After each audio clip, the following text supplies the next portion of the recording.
Throughout this process of stimulating the ovaries, you'll be going into the clinic for morning monitoring. During these monitoring visits, there will be blood work done to check your hormone levels and ultrasounds to see how your ovaries are responding to the medication. You're coming in for almost daily monitoring because we want to make sure that your levels are rising appropriately and your follicles are growing the right size, and we're catching you at that right time to trigger you for your surgery. We're able to count the number of follicles in the ovary that are developing, and we're measuring the follicles. Patients often say, how many eggs am I going to get? And we explain to them that a follicle is a fluid-filled structure. We call them follicles. But we measure the follicles, and the measurement of the follicle should be correlated with the development of the egg contained within it. Each follicle has one egg inside on average. So typically when a follicle is around 17 or 18 millimeters, you should see that there is an egg contained within it. But the truth is that when we're doing our ultrasounds, which is a two-dimensional imaging modality, we're looking at a three-dimensional structure in ovary.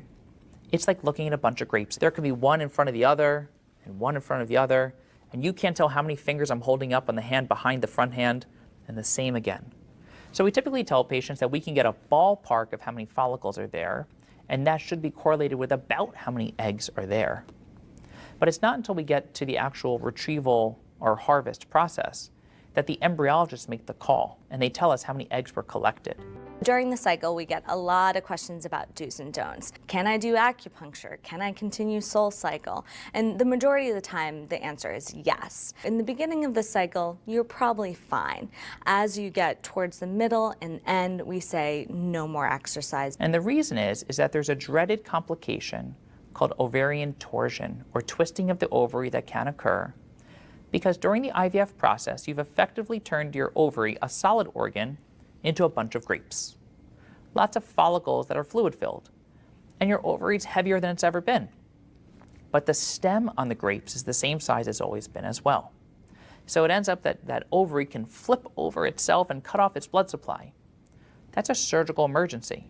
Typically, by rule of thumb, avoid activities during the 2 weeks of ovarian stimulation that start with a J. So we don't want you jumping around. We don't want you going jogging and bouncing. We don't want you jostling yourself. Sure, you can juggle. There's nothing wrong with juggling.